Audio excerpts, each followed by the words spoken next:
Here's my Darth Sidious custom.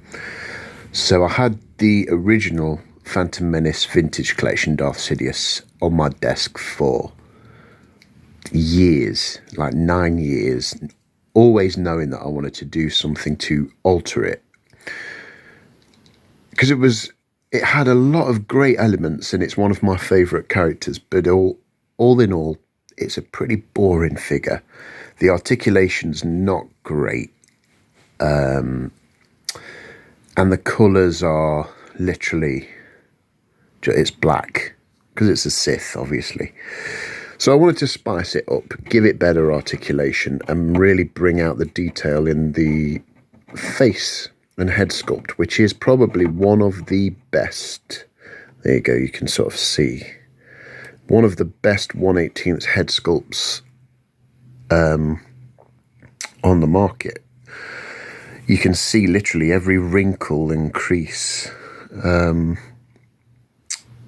But the original paint job was just sort of flat and bland. So I firstly set about giving the figure more articulation, specifically below the waist.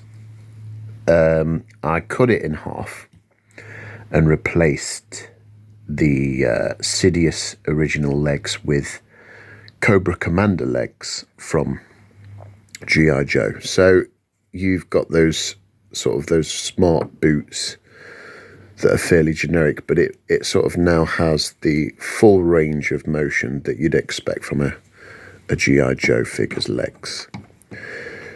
And then I picked out some details with the paint job. So I went in and sort of highlighted the tunic, picked out some bits of the legs with a grey. So the tunic is more of like a night blue colour. The legs are grey, and then there's some sort of dark red accents on there as well. And I think I'm happy with the overall look. Did a lot of work on the head there, so gave him these sort of grey flecks in the sides of his hair. This is him as presented in the Phantom Menace, so he's still sort of in his middle-age years, still an apprentice as well at that time. Anyone who's read the Darth Plagueis novels knows that he was an apprentice for quite a long time.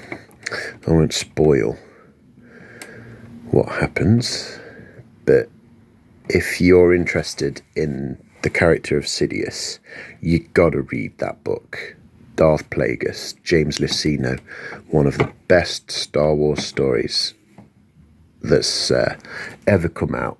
It needs to be either a TV show or a film. It's absolutely incredible.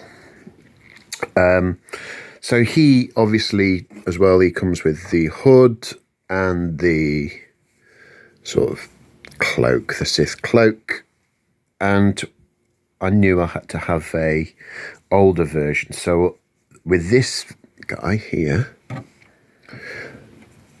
I took an Emperor and a really old Attack of the Clones, really crap articulated figure, but again with a really good Ian McDiarmid head. So I cut the head off, dremeled into it, and then really went in there, picked out the age spots, the flesh tones, and so that's sort of a,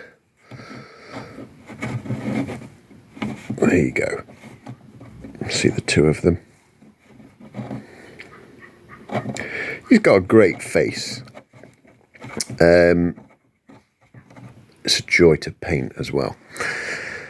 So yeah, that's obviously before he goes all grey and wrinkly and yellow-eyed.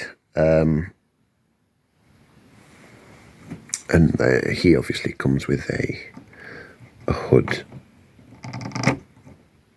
There you go. So that's how he appears to the his underlings when he's going about his Sith business. I want to do more Star Wars vintage collection type figures.